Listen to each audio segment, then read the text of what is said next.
Queridos amigos, você não sabe a alegria que nós temos quando gravamos um programa pela TV A Caminho da Luz. É uma alegria que não tem como descrever. O programa Estudando as Obras de André Luiz, o livro Entre a Terra e o Céu, é algo magistral. Eu vou pedir a você que está entrando pela primeira vez, assista ao programa. Só que é importante você ir na página da TV A Caminho da Luz do YouTube, e é importante que você possa começar desde o prefácio de Emmanuel. Pega um caderninho e cada capítulo você vai anotando os nomes, quem são os personagens. Por quê? Porque cada capítulo, esses personagens vão reaparecendo. Então os personagens estão em vida, daqui a pouco eles estão no mundo espiritual, daqui a pouco eles reencarnam, daqui a pouco a gente vai sabendo quem é quem. Então você vai fazendo aquela árvore, né? Aquela árvore descritiva, para poder saber direitinho tudo isso. Então é muito bacana você ir anotando, né? Eu e o André também temos as nossas anotações para nós não nos perder. Quem é esse personagem? Quem é aquele? Né? Então, isso é muito interessante. Vamos hoje estudar o capítulo 21º, Conversação Edificante. Então, agora são nessas conversas, não é? Na última, por exemplo, do capítulo anterior, a gente vê os 7 chakras, que André Luiz chama de centro de forças, que é muito importante a mudança de nome, porque é onde estão sediadas as forças do nosso corpo, na forma perispiritual. Então é muito interessante estudarmos tudo isso. Antes de começarmos, tudo bem com você, André Luiz? Tudo bem, querido Sérgio, cumprimentamos carinhosamente aos nossos telespectadores e rogamos a Jesus, rogamos aos benfeitores, que possam nos iluminar em mais um dia em que nos consagramos ao estudo desta obra que tem nos trazido um conhecimento imenso. Sejam todos bem-vindos ao estudo de hoje. O capítulo de hoje, Conversação Edificante, capítulo 21º.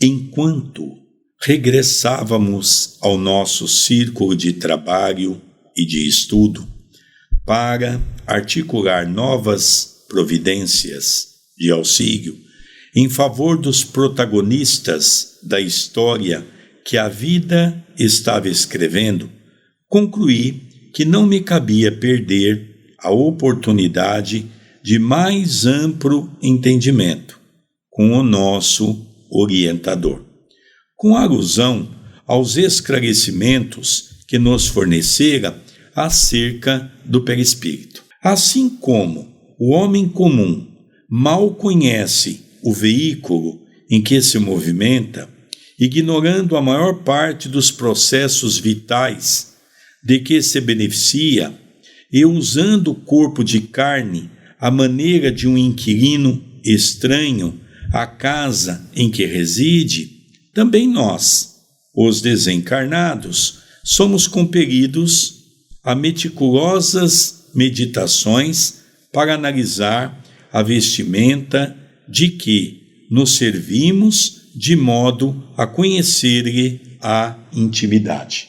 Então, o capítulo de hoje ele é um capítulo mais sucinto, tanto na leitura quanto até nos próprios comentários. São conversas ainda em torno a respeito do perispírito, ele dizendo que no mundo espiritual o estudo continua, a busca pelo entendimento, a busca pela verdade, que aquele assunto, o perispírito, tanto a ele quanto a Hilário, que haviam sido médicos aqui na Terra, despertava uma grande curiosidade. Clarencio também, né, André? Nós percebemos que também foi médico. Clarencio também. Então o capítulo de hoje vai versar um pouquinho a respeito desses assuntos ainda e de outros assuntos mais importantes. Então nós vemos que o espírito do outro lado, independente, André Luiz, Hilário, qualquer outro, ele continua a sua jornada evolutiva. Ele continua auscultando, pesquisando, estudando, aprendendo. Existem universidades no mundo espiritual, Existem cursos no mundo espiritual. O espírito não para nunca de aprender. Não há espírito algum, nem Chico Xavier, que parou de estudar. Não. É uma ilusão quando nós achamos que espírito já chega em determinado momento e não tem mais o que aprender. Mesmo esses espíritos baluartes, a qual veneramos e respeitamos, pelo exemplo que tiveram na Terra, continuam do outro lado estudando, continuam do outro lado aperfeiçoando, continuam vendo matérias que, se muitos falarem para nós que estamos hoje num corpo físico, talvez não compreenderíamos, mas que para eles é de fundamental importância. Interessante, André. Me chama a atenção quando o nosso irmão Clarencio, por exemplo, diz assim: assim como o homem comum conhece o veículo em que se movimenta, ignorando a maior parte dos processos vitais de que se beneficia. Muitas vezes, nós não somos auxiliados porque não conhecemos a ferramenta que temos nas mãos. Por isso que o Espiritismo é uma grande escola para todos nós, e aqueles que se aperfeiçoam dentro dos estudos, logicamente vão tendo condições de se libertar dos erros do passado e, ao mesmo tempo, entrar numa nova era, que é como auxiliar o nosso próprio corpo.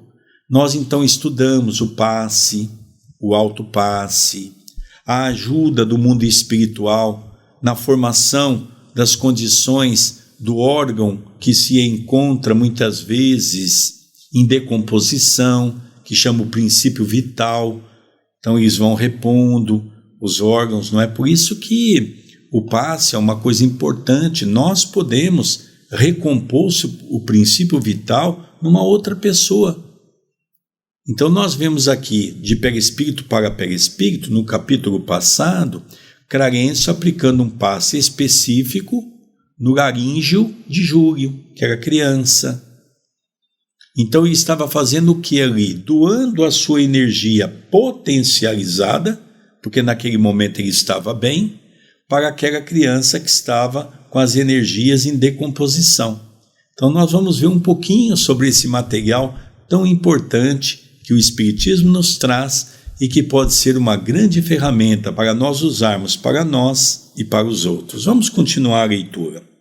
Efetivamente, em novas condições na vida espiritual, passamos a apreciar com mais segurança o corpo abandonado à terra, penetrando os segredos de sua formação e desenvolvimento, sustentação e desintegração. Mas somos desafiados pelos enigmas do novo instrumento que passamos a utilizar. Lidamos, na vida maior, com o carro sutil da mente, pelo menos na esfera em que nos situamos, acentuando pouco a pouco os nossos conhecimentos, quanto às peculiaridades que lhes dizem respeito. Reparei que Hilário, pela expressão dos olhos, demonstrava não menor anseio de saber e, encorajado pela atitude do companheiro, desfechei a primeira questão considerando: inegavelmente será difícil alcançar o grande equilíbrio que nos outorgara o trânsito definitivo para as eminências do espírito puro? Então aqui André Luiz, junto com Hilário, procurando extrair o máximo de Clarencio o conhecimento a respeito do perispírito, dos centros de força, a respeito de como utilizar melhor o veículo perispirítico para a sua própria evolução, e eles fazem uma pergunta muito interessante. Inegavelmente, será difícil alcançar o grande equilíbrio que nos outorgará o trânsito definitivo para as eminências do espírito puro. O que ele pergunta aqui? Ele pergunta a respeito das dificuldades de conseguir dominar o próprio corpo perispiritual. a sua composição, a sua decomposição, a sua formação, os seus centros de força trabalhando sem qualquer poluição da inveja, do materialismo, da cobiça, da sensualidade, da cumilança, do pensamento doentio. Para ser um espírito puro, obrigatoriamente tem que ter superado tudo isto. Não se chega a espírito puro saindo do primeiro degrau e chegando no último. Para se chegar a um espírito puro, tem que ser totalmente diferente do que nós somos. Temos que ver o mundo não com a cabeça do homem. Quando nós vemos, por exemplo, o Dr. Bezerra de Menezes, era muito fora da realidade. Quando nós vemos Eurípides, por exemplo, um autodidata, que sabia mais do que os sacerdotes que estudavam em seminários, sabia mais do que os médicos que estudavam nas poucas universidades de medicina daquela época, onde que veio um conhecimento daquele? Onde que veio um conhecimento de Chico Xavier, analfabeto? 4º ano primário, analfabeto. Só sabia ler e fazer conta de mais e menos. O conhecimento daquele homem. Então, e nós estamos pegando exemplos espíritas, mas poderíamos pegar exemplos fora do espiritismo. São pessoas que fogem da nossa realidade. Nós ainda vivemos o mundo com a cabeça do mundo. Eles não. Eles viviam o mundo com a cabeça no além. Eles viviam o mundo com a cabeça no mundo espiritual. Estavam vivendo o mundo com o que o mundo oferecia, mas sem se perturbar pelo que o mundo lhes conferia. Ah, sim, concordou o ministro, com grave entono, para que tivéssemos na crosta planetária um vaso tão aprimorado e tão belo quanto o corpo humano. A sabedoria divina despendeu milênios de séculos, usando os multiformes recursos da natureza no campo imensurável das formas, para que venhamos a possuir o sublime instrumento da mente em planos mais elevados. Não podemos esquecer que o Supremo Pai se vale do tempo infinito para aperfeiçoar e sublimar a beleza e a precisão do corpo espiritual, que nos conferirá os valores imprescindíveis à nossa adaptação à vida superior.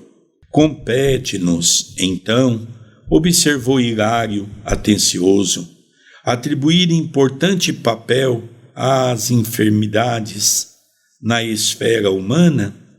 Quase todas estarão no mundo desempenhando expressivo papel na regeneração das almas.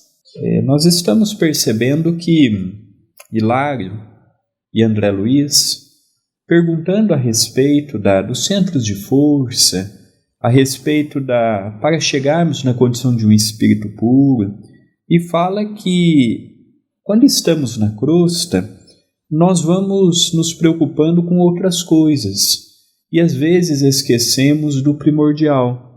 Às vezes nós vamos dando importância para isto, para aquilo, e passa-se o tempo e nós não olhamos para a saúde espiritual também do nosso próprio espírito. Eu compreendo que esta parte ela é muito importante. O autoconhecimento, a autoiluminação, a autoeducação, o autoprincípio valor da moralidade, a compreensão de que nós somos interdependentes uns dos outros e a compreensão de que quando retornarmos ao mundo espiritual, seremos herdeiros de nós mesmos, vivemos sobre a criação da nossa própria mente. Se somos desajustados ou equilibrados, é graças ao emprego que nós damos, do nosso posicionamento mental no cotidiano. A vida por si só, ela já exige muito de nós. A vida no trabalho, a vida no templo espírita, a vida em casa, a vida na sociedade, a vida de modo geral. Ela já exige muito de nós. Se nós não temos este autodomínio, naturalmente que o nosso passo será vacilante. E eu vou chegar no final de um dia, de uma semana, de um mês, um tanto mais comprometido, não fisicamente falando, não, mas um tanto mais comprometido espiritualmente, do que eu estaria se eu estivesse mais sintonizado com a compreensão de que nós somos energia, e essa energia precisa ser depurada, alimentada com amor, alimentada com entendimento, alimentada com o perdão.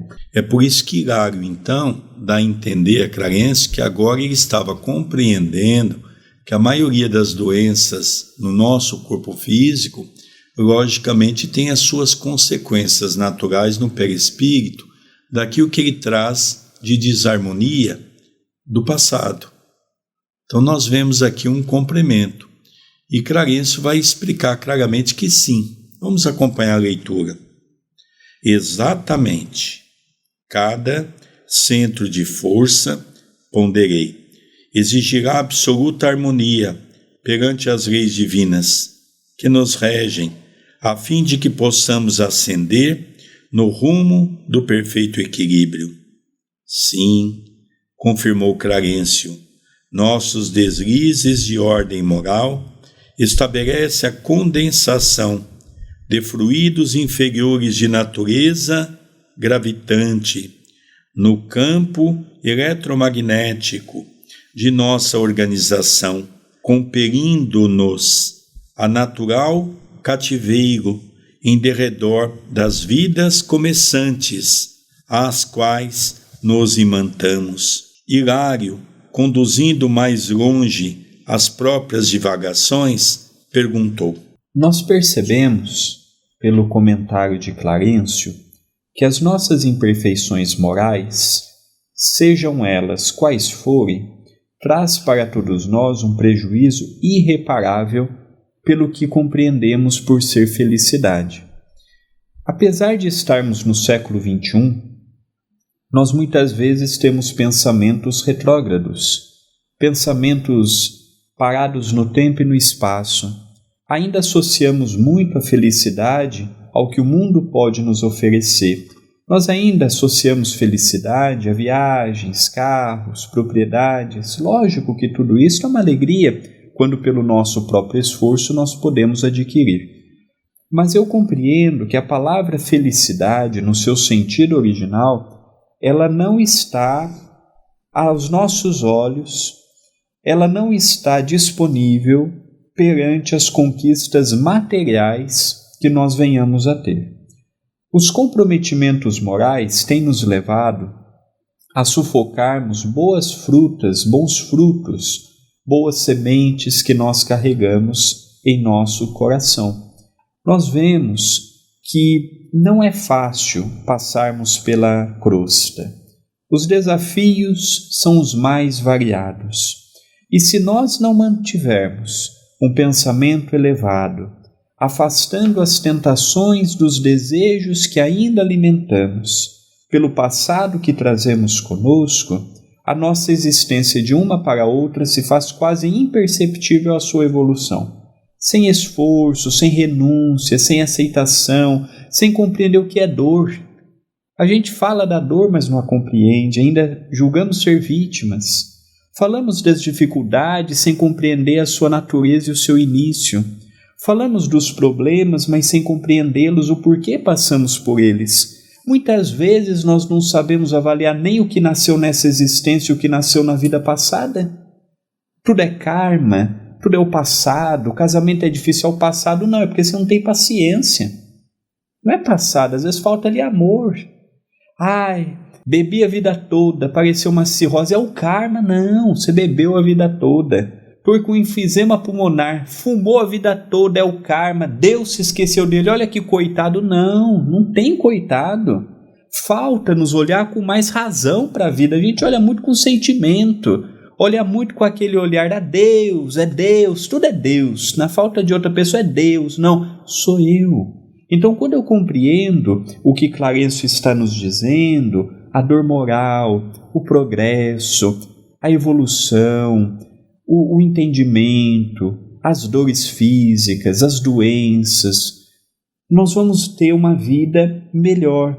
Mesmo nós que autodenominamos ser espíritas, por não compreendermos profundamente Allan Kardec, muitas vezes lemos uma página como de André Luiz e não vemos a utilidade que ela tem na nossa própria existência. Dando continuidade, imaginemos, contudo, um homem puramente selvagem a situar-se em plena ignorância dos desígnios superiores, que se confia a delitos indiscriminados. Terá nos tecidos sutis da alma as lesões cabíveis a um europeu supercivilizado que se entrega à indústria do crime? Clarencio sorriu, compreensivo, e acentuou: sigamos devagar. Comentávamos ainda há pouco o problema da evolução. Assim como o aperfeiçoado veículo do homem nasceu das formas primárias da natureza, o corpo espiritual foi iniciado também nos princípios rudimentares da inteligência. É necessário não confundir a semente com a árvore ou a criança com o adulto. Embora surjam na mesma paisagem de vida, o instrumento perispirítico do selvagem deve ser classificado como protoforma humana, extremamente condensado pela sua integração com a matéria mais densa. Está para o organismo aprimorado dos espíritos algo enobrecidos, como um macaco antropomorfo está para o homem bem posto das cidades modernas. Em criaturas dessa espécie, a vida moral está começando a aparecer e o perispírito nelas ainda se encontra enormemente pastoso. Por esse motivo, permanecerão muito tempo na escola da experiência, como o bloco de pedra, rude sobre marteladas, antes de oferecer de si mesmo a obra-prima. Despenderão séculos e séculos para se refazerem, usando múltiplas formas, de modo a conquistarem as qualidades superiores, que, em lhes sutilizando a organização, lhes conferirão novas possibilidades de crescimento consciencial.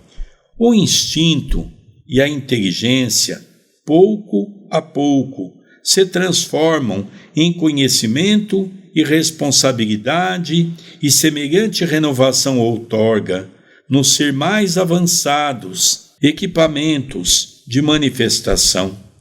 O prodigioso corpo do homem, na crosta terrestre, foi erigido pacientemente no curso dos séculos, e o delicado veículo do espírito, nos planos mais elevados, vem sendo construído, célula a célula, na esteira dos milênios incessantes. Aqui pela TV A Caminho da Luz, eu tenho estudado o livro A Caminho da Luz, de Emmanuel. É um estudo que eu recomendo, porque Emmanuel fala da evolução a nível perispiritual dos corpos que nós tivemos até chegarmos no corpo que temos hoje. Hoje nós temos uma ferramenta bem aprimorada. Na época de Jesus, por exemplo, a idade média era 40, 45 anos. Então nós percebemos que hoje nós já estamos chegando em países que têm uma saúde, hospitais, uma medicina preventiva, hoje já chega beirando 80, 90, 100 anos, chegando lúcidos, chegando bem. O que Clarencio esclarece? Que o perispírito do primitivo, a matéria básica dele é a mesma, a argamassa é a mesma, só que ele é totalmente diferenciado de um perispírito intelectualizado e moralizado. O perispírito de um primitivo, ele dá a definição que ainda é muito parecido com o dos animais, ainda traz muita semelhança, é mais pastoso, é mais denso, a sua matéria é mais rígida. É importante nós lembrarmos uma pergunta que Kardec fez em O Livro dos Espíritos. Ele pergunta o que preside a evolução do espírito no mundo espiritual, a moralidade ou a intelectualidade. E a espiritualidade diz que no mundo espiritual o que vem em primeiro lugar é a moralidade. Então nós percebemos que o europeu, por exemplo, que há muito tempo já vem se consagrando às escolas, nós vemos a faculdade de Sorbonne, de Coimbra, de Salamanca, são mais antigas do que a descoberta do próprio Brasil, mas isso não quer dizer que eles estão mais adiantados. Intelectualmente falando, nós podemos até dizer que sim, em muitas áreas. Mas quando se fala de evolução espiritual, Clarencio esclarece que o intelecto nem sempre quer dizer que conseguiu usá-lo com sabedoria. Utilizar o intelecto com sabedoria é tão difícil quanto usar com sabedoria a riqueza, por exemplo.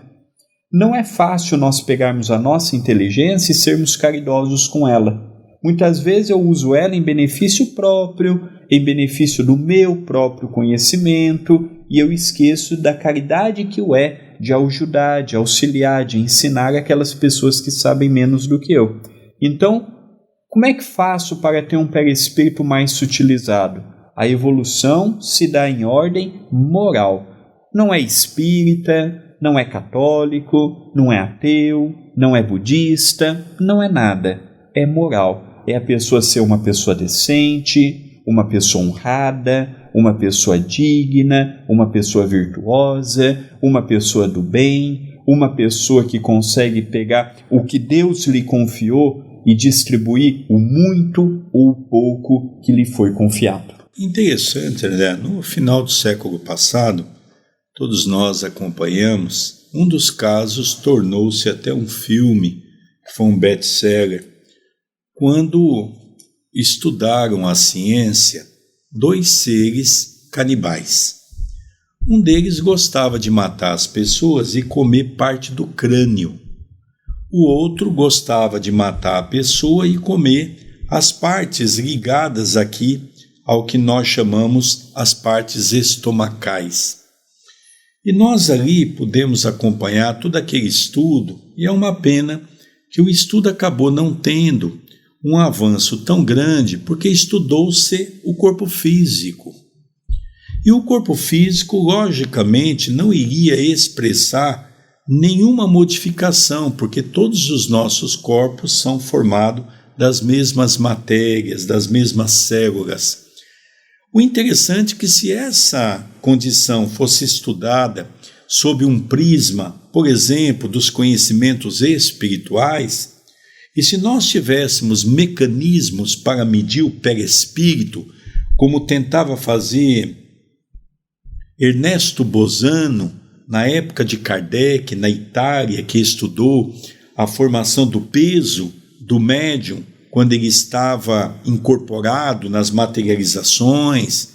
Tem livros maravilhosos de Ernesto Bosano mostrando que havia uma mudança, porque o médium estava com uma cadeira, sentado sobre uma balança. Quando ele ficava incorporado, o espírito ao lado dele, a influência era tão grande que a balança dava alteração, pesando uma quantidade a mais, com a presença do perispírito comunicante. Então, se nós tivéssemos hoje grupos para podermos analisar e mecanismos para analisar o peso do perispírito, por exemplo, que ainda não temos, vai ser um avanço da ciência para com o tempo, nós vamos perceber que o que diferencia é exatamente a formação do perispírito. É isso que Clarencio está explicando para os dois. O André, há pouco, disse o corpo perispiritual de Chico Xavier.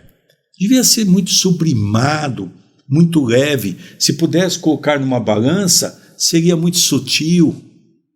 Se nós pegarmos um desses irmãos canibais, a formação do seu perispírito é mais grosseiro, mais pesado.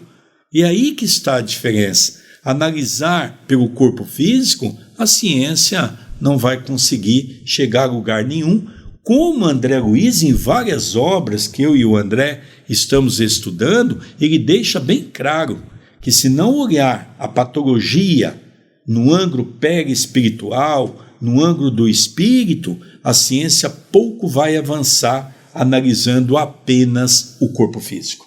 E com um olhar significativo, Clarencio concluiu: até que nos transfiramos de residência, aptos a deixar, em definitivo, o caminho das formas, colocando-nos na direção das esferas do espírito puro, onde nos aguardam os inconcebíveis, os inimagináveis recursos da suprema sublimação. Carara-se o instrutor, mas o assunto era por demais importante para que eu me desinteressasse dele apressadamente. Recordei os inúmeros casos de moléstias obscuras de meu trato pessoal e aduzi. De certo, a medicina escreveria gloriosos capítulos na terra, sondando com mais segurança os problemas e as angústias da alma. Gravá-los-á mais tarde, confirmou Clarencio, seguro de si. Um dia o homem ensinará ao homem, consoante as instruções do divino médico, que a cura de todos os males reside nele próprio. A percentagem quase total das enfermidades humanas guarda origem no psiquismo. Olha que interessante, André. Eu acho que aqui nós temos muitas coisas para comentar. Há pouco eu já dizia que a ciência não avançará sem estudar a alma. Nós já vimos nosso André Luiz falar que Freud cometeu um grande equívoco, porque ele tinha conhecimento da área espiritual e não a envolveu no seu trabalho que deixou para a humanidade. Então vem Clarencio de maneira muito clara dizendo sobre uma indagação de Hilário, onde as doenças estão circunscritas na forma perispiritual, dos quais nós trazemos do passado. O André há pouco, em comentários anteriores, se referiu, por exemplo, a uma pessoa que é um alcoólatra nessa existência. Ele pode ter o seu corpo perispiritual do fígado comprometido nessa existência, como ele pode também ser um reminiscente de um viciado do álcool, trazendo essas consequências naturais para esta existência. Se ele beber apenas nessa existência e não ter o seu corpo perispiritual gravado, uma doença circunscrita do passado, talvez ele tenha aqui na Terra, nessa existência, logicamente, consequências menores. Isso também se faz com o tabaco, no caso da enfisema pulmonar. Então, a orientação de Clarencio, quando ele fala da medicina, é uma coisa muito interessante. Parece até que o espiritismo vai de encontro no sentido de desclassificar a medicina. Não é verdade.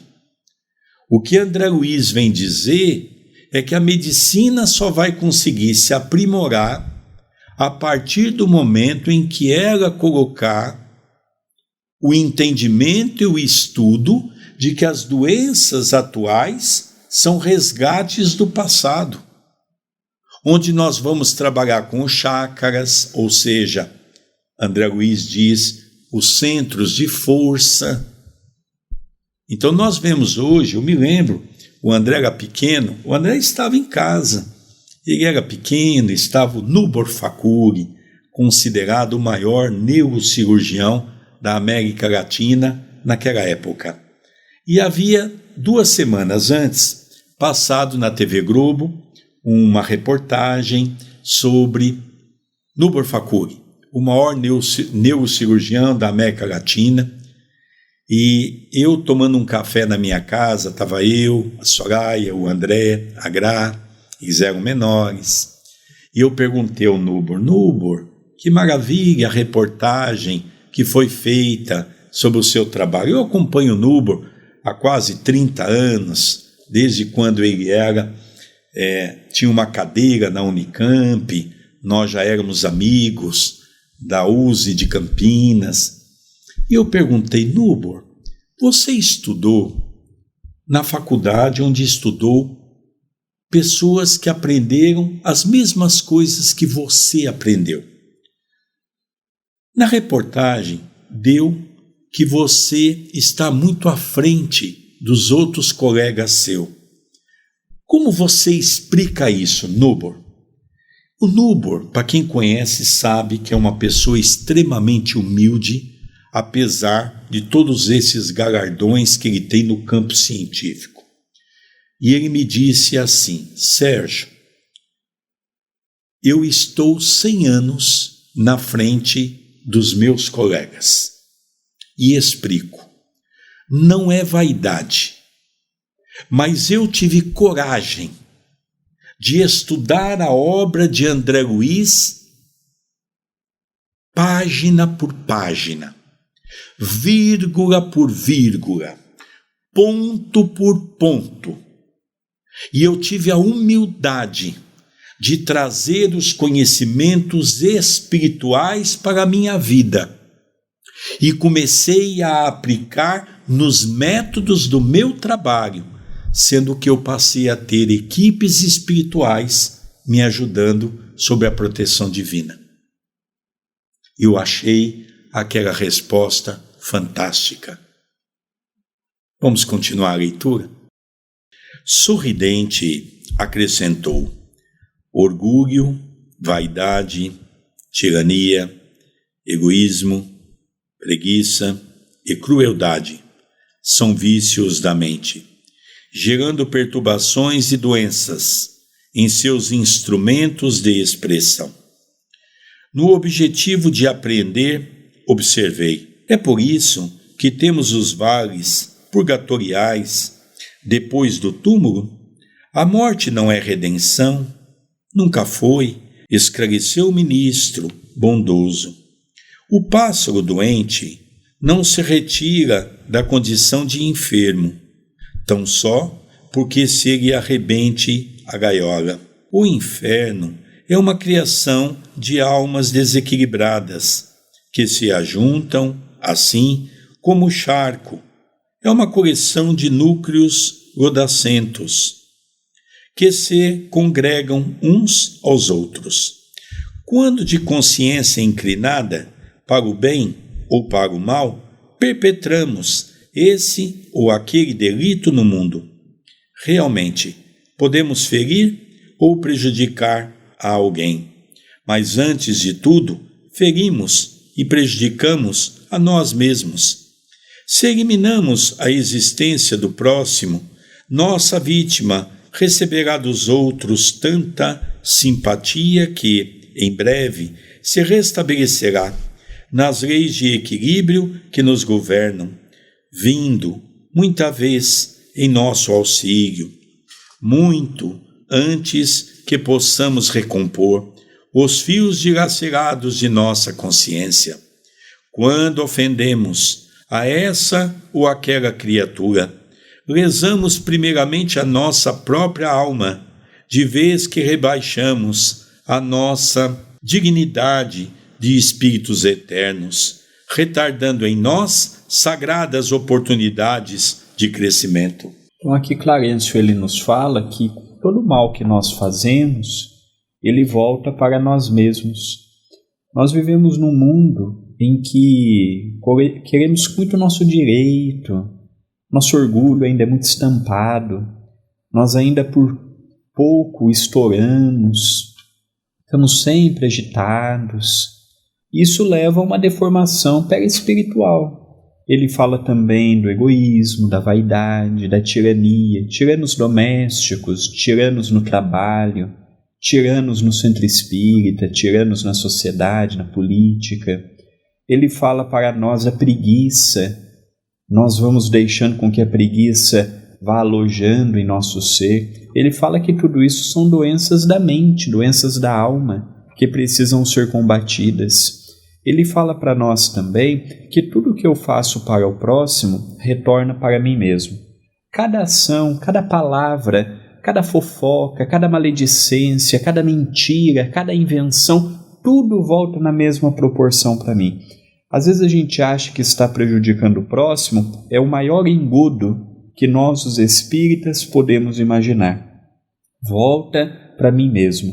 Ninguém prejudica o próximo a não ser prejudicar a nós mesmos. Enquanto eu prejudico o próximo com uma palavra, com um gesto, com uma atitude, eu estou abrindo no meu perispírito uma chaga que a minha consciência no amanhã vai me cobrar para que eu possa estar numa região em que tenha tranquilidade da alma. Então eu vejo nesta colocação de Clarencio, quando ele fala que a morte, por exemplo, a morte nunca foi a tábua de salvação. Ninguém melhora porque morreu, ninguém progride porque morreu, ninguém se eleva porque simplesmente morreu. Não, eu vou após a morte continuar sendo quem eu sempre fui.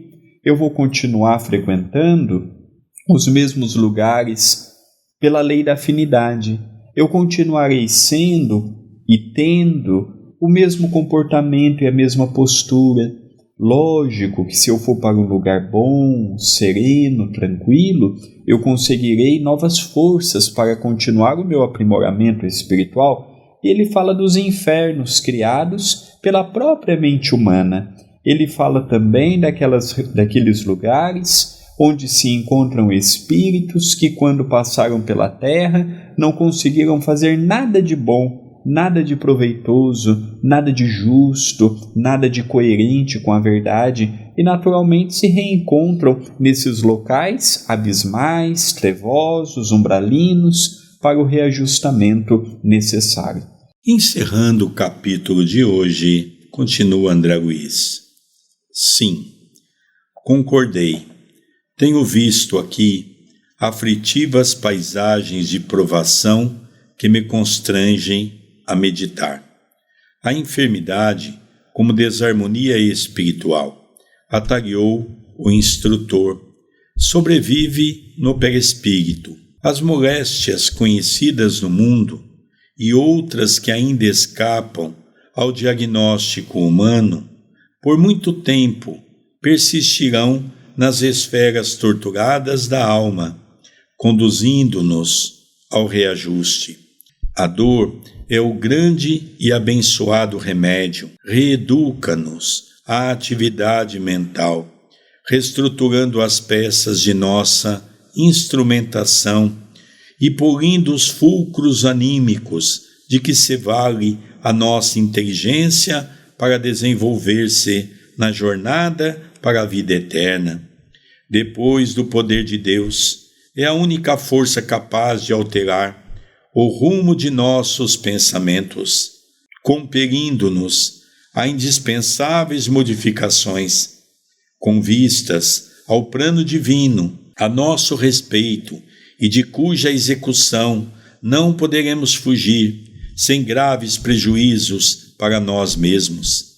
Nosso domicílio, porém, estava agora à vista. Os raios dourados da manhã varriam o horizonte longínquo. Despediu-se o ministro paternal. Aquele era um dos momentos em que, desde muito, se devotava ele à oração. Então aqui nós percebemos que Hilário concordou com o nosso irmão Clarencio, também André Luiz, naquela conversa simpática, de que eles percebiam que realmente as doenças estavam alojadas no campo do perispírito. É interessante que Allan Kardec vem trazer para todos nós, de maneira sublimada, no Pentateuco Espírita, a questão do céu e a questão do inferno. Nós aprendemos com a nossa religião tradicionalista que o céu fica em cima, o inferno fica embaixo, o purgatório é uma zona de sofrimento. Então nós aprendemos isso. E o Espiritismo vem nos mostrar que o céu e o inferno não é uma região determinada por Deus, é o nosso estado de consciência. Isso ocorre quando nós estamos no mundo espiritual ou quando nós estamos no mundo físico, com o corpo. Você pode, querido amigo, perceber que tem dia que nós, ou os familiares, diz assim: eu estou no céu, eu estou bem, estou feliz, estou contente. E tem dia que nós dizemos assim: eu estou no inferno, estou passando por tantas lutas, por tantas dificuldades. Então o Espiritismo vem mostrar para nós que esse estado consciencial, que é o inferno, é o céu, ele está dentro de nós, pela maneira com qual nós enxergamos a vida. Para encerrar, nós relembramos que as doenças, quando nós a temos, nós temos dois caminhos. O caminho da revolta, que é o mais comum, e vai agravando cada vez mais a nossa condição, porque fazemos da nossa mente o desequilíbrio, e tem a resignação, quando nós entendemos que temos que passar por aquilo e vou passar sobriamente aquele momento difícil.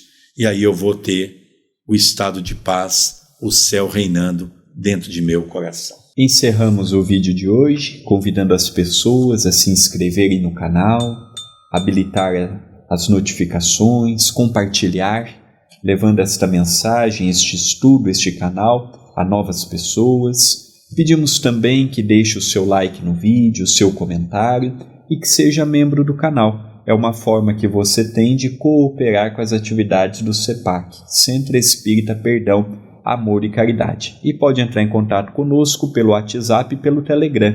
O WhatsApp é 19 997 782794 e o Telegram é só você procurar Divulgando Espiritismo.